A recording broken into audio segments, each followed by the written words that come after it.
From the opinion pages of the Wall Street Journal, this is Potomac Watch. President Trump's meeting with Ukrainian President Volodymyr Zelensky turns into a heated argument in front of the cameras, with Zelensky then leaving the White House without signing the deal for mineral rights that he had come to Washington to consummate. Welcome, I'm Kyle Peterson with the Wall Street Journal. We're joined today by my colleagues, columnists Bill McGurn and Kim Strassel. An extraordinary scene in the Oval Office on Friday afternoon. Ukraine's President Zelensky visiting Washington, D.C. to sign an agreement giving the U.S. a stake in new development of natural resources in the country, which has big reserves of uranium, natural gas, and so forth. But a Q&A with the press turned into a diplomatic blow-up as Zelensky argued that Vladimir Putin had repeatedly broken his word in negotiations going back to 2014. So no ceasefire would be possible without some kind of guarantee of Ukraine's security. Here is the moment that the meeting went sideways. During the war, everybody has problems, even you, but you have nice ocean and don't feel now, but you will feel it in the future. God bless. You don't know that. God bless. God bless. You will not have war. Don't tell us what we're going to feel. We're trying to solve a problem. Don't tell us what we're going to feel. I'm not telling you. Because you're in no position to dictate that. That's exactly what you're in no position to dictate what we're going to feel. We're going to feel very good. Feel influence. We're going to feel very good and very strong. You will feel influence. You're right now not in a very good position. You've allowed yourself to be in a very bad position, and he happens to be right about it. From the very beginning of the war. You're not in a good position. You don't have the cards right now. With us, you start having cards. Right now, you don't. You're playing cards. You're playing cards. You're gambling with the lives of millions of people. You're gambling with World War III. You're gambling with World War III. And let's listen to one more short clip of this shouting match between the two leaders. You have to be thankful. You don't have the cards. You're buried there. Your people are dying. You're running low on soldiers. Listen, you're running low on soldiers. It would be a damn good thing. And then you tell us, I don't want a ceasefire. I don't want a ceasefire. I want to go, and I want this. Look, if you could get a ceasefire right now, I tell you, you take it so the bullets stop flying and your men stop getting killed. Of course, we want to stop the war. But you're saying you don't want a ceasefire. But I said to you, I want a ceasefire. With guarantees. Because you'll get a ceasefire faster than an agreement. Ask our people about ceasefire, what they think. That wasn't with me. That wasn't with me. That was with a guy named Biden who was not a smart person. News reports suggesting that then the Ukrainians were hoping that negotiations could continue and they were essentially ordered to leave the White House. Bill, what do you make of this diplomatic incident? I think it's a disaster. It doesn't matter who is right or wrong. They were there to announce a mineral agreement, which is a good agreement.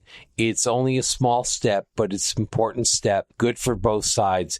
And it just got out of hand. Each side made some blunders, I think, but clearly Zelensky gets on Trump's nerves. It may have to do with he just doesn't like Ukraine. He associates it with Hunter Biden. In October, Zelensky campaigned with Biden in Pennsylvania, swing state. That was really a blunder.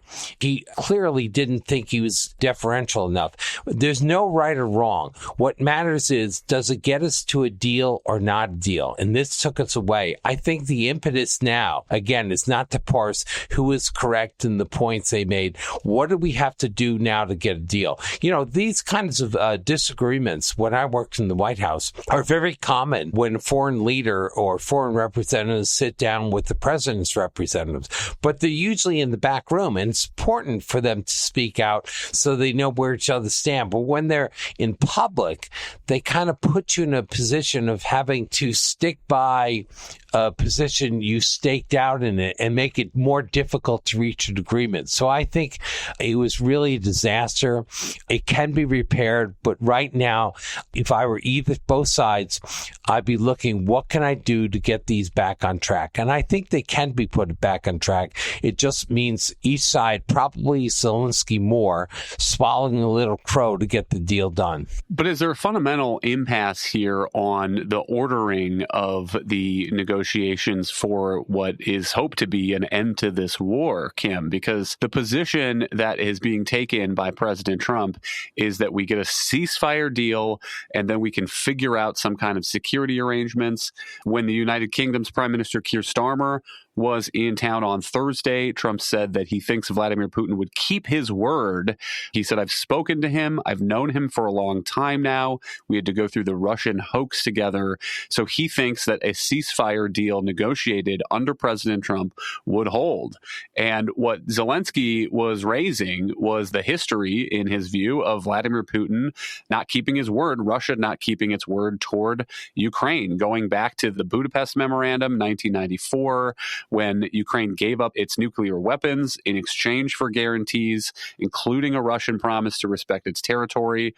Then the Minsk Accords that were supposed to end this fighting in the eastern Ukraine in 2014 and 2015. The Journal had a nice editorial earlier this week called A Brief History of Broken Russian Promises. And so, Kim, I can understand why Zelensky's position is there needs to be some sort of security arrangement that Ukraine can have some confidence in, or it's not going to sign some ceasefire deal with Putin again. Well, that's absolutely right. And I think it's worthwhile just remembering a couple of the moments on that timeline. You go all the way back to 1994. No one should forget that the Ukrainians gave up their nuclear capabilities in return for security guarantees from the U.S. and the United Kingdom and from Russia itself. That's been obliterated by Russia over the years. So that's the first thing. And I think that there's some legitimate question about whether or not the U.S. and the U.K. over time have really stood up the way they should have in light of that violation by Russia over the years. But you've had Russian encroachment at one point on a little island called Tuzla that resulted in a compromise that benefited Russia. Obviously, you had this scenario leading up to the first invasion in 2014 where Russia blocked Ukrainian exports from leaving because they were angry about Ukrainian efforts to make closer ties with Europe. Then obviously the troops. People forget too about the behavior in that engagement. There was at one point where Ukrainian soldiers were surrounded and surrendered. The Russians slaughtered them afterward. This is how Vladimir Putin operates. So I'm very, very sympathetic to one of the things that Zelensky was trying to get across to J.D. Vance in that meeting about how diplomacy is all well and good, but you need some sort of assurance, if you are Ukraine, that this isn't just a temporary ceasefire in which they're giving up a great deal only to have Russia come roaring back in again. And Donald Trump's answer was, well, they won't do that. They respect me.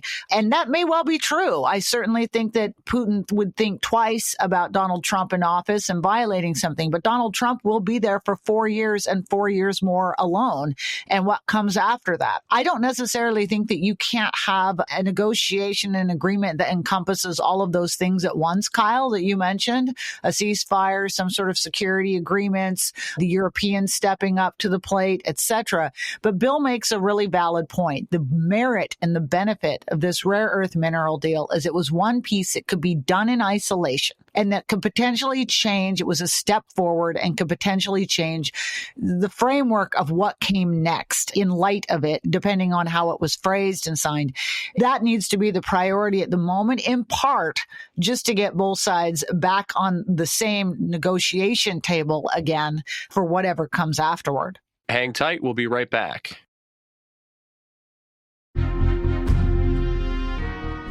Welcome back. The other open question about any kind of security guarantee bill is what that would look like, particularly if there would be U.S.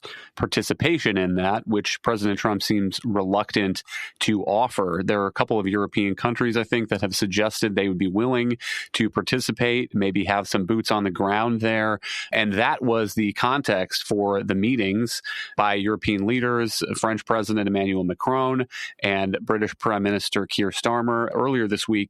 Starmer said that he is committing to Britain raising its defense budget to 2.5% of the economy gross domestic product by 2027.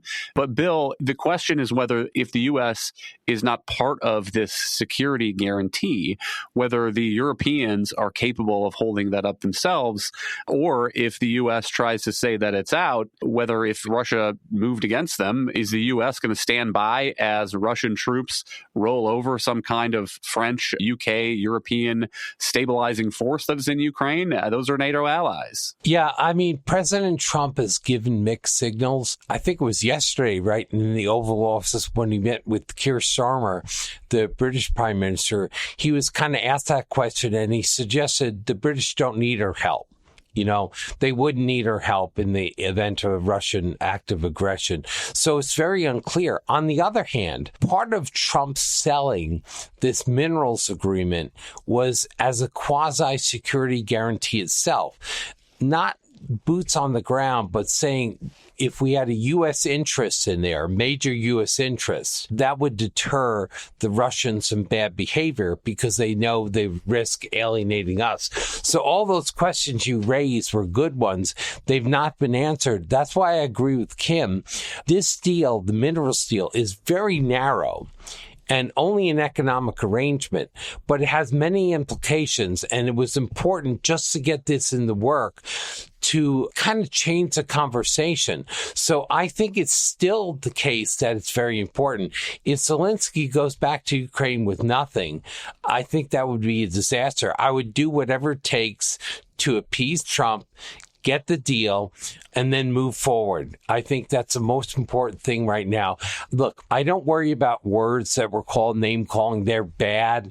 But remember that J.D. Vance once likened Trump to Hitler, and now he's vice president. I think Trump could be mollified if they showed sufficient, what he considered regret for the way it came. It was very unhealthy all around. I thought Zelensky speaking English as a second language, that complicated things because I think meanings were lost and so forth. And then he was kind of double teamed, people pointing at him. He has his own constituency that he has to worry about back home and Putin. So it just was the wrong way to do things because of the results which we have just seen. Remember, Donald Trump was in favor of this deal, and he should still be in favor of the deal. Kim, what's your read of the terms of this proposed minerals agreement, since they have not signed it, at least as we're taping this on Friday afternoon? My understanding is that it would not apply to currently developed natural resources projects that contribute to Ukraine's budget, but it would provide some joint U.S.-Ukrainian ownership, and ostensibly, according to Trump, this would end up as repayment for the aid that the United States has sent to Ukraine. Correct. The point about it not applying to current production, I think, is very important because that actually is a sizable and notable part of Ukraine's current economy. And if we do manage to get a ceasefire, there is going to be a great deal of rebuilding that needs to be done in Ukraine. And we don't want to take any steps. We've got the lessons of history about how hard that is to engage in what you might view as reparations. It can be incredibly damaging to a war-torn country that is trying to get beyond the economic devastation of that war situation. This instead is meant to be a joint venture that can be developed together. The proceeds, some of which will go to the U.S., supposedly in repayment for all of the loans and the weaponry and money that we have spent in aid of Ukraine. I think more than even what happens with the finances or the notion of how this works, which is that it's an invitation for big American players to go in and do joint ventures in not just in the country, but a lot of these rare earth minerals are located in the portion of the country right up next to where the battleground had been. So you'd not only have Americans and American money on the ground, but right there in places as a sort of pushback against Putin, potentially. But I think the other thing, and this was a point Donald Trump was trying to make, which I do think has some validity, which is that Ukraine has been attempting to get more American investment for a long time. This is a start, but whereas it's focused on rare earth minerals, I think the notion is that it's an invitation or will be an encouragement for other foreign investors to more aggressively view Ukraine as an investment possibility and opportunity, which could be very good for a lot of countries going forward. I take the point, and I've heard that argument that the idea here is to give the U.S. a stake in the future of Ukraine and maybe give Trump something he can cite then to continue the shipments of U.S. weapons, air defenses, for instance. Though, Bill, is there something odd about making this demand of a country that is trying to defend itself from an aggressor? I mean, my recollection is that the U.S. did not send that aid to Ukraine because it thought it would be a wise investment. It sent that aid to Ukraine because it thought it was in U.S. interests that Russia not win this war, overrun Kyiv, and turn Ukraine into a rump state and get closer to NATO territory. And similar with other allies around the globe, I mean, is the United States going to say that we need some sort of stake in Taiwan's economy because we ship some aid to Taiwan? My understanding is under a similar sort of assumption that that is good for U.S. interests if Taiwan remains not under Beijing's control. I think this is a clash of worldviews. Clearly, we did not send the aid when it began because we thought it was a good investment. We sent it because we thought it was bad for Putin to be invading countries without consequence, and that's in our interest to keep Putin at bay. I think Donald Trump thinks we give him so much money, it's a gift, and they should pay back. He's mentioned that several times about paying back, and he thinks of it as a return on his money. That said, whatever view they have, I think that the mineral deal is good because it gives us an important stake, because these minerals are very important. You know, we don't want China to get them, and we could use them. So I think that's a start. Where it leads is another question. We have questions of ceasefire, security guarantees, but it's a quasi-guarantee in giving us a stake. Trump has explicitly said, like, it'll give Putin a reason to think twice if he wants to go into Ukraine after we've signed that deal. I think we need more, but it's a start. And I just can't emphasize enough. I think this parsing of who's right and who's wrong, who made the points, each side is playing to their audience, is beside the point. What we need is a deal. We had a deal. If we don't get it back on the table, it'll really be a setback for everyone except for Putin.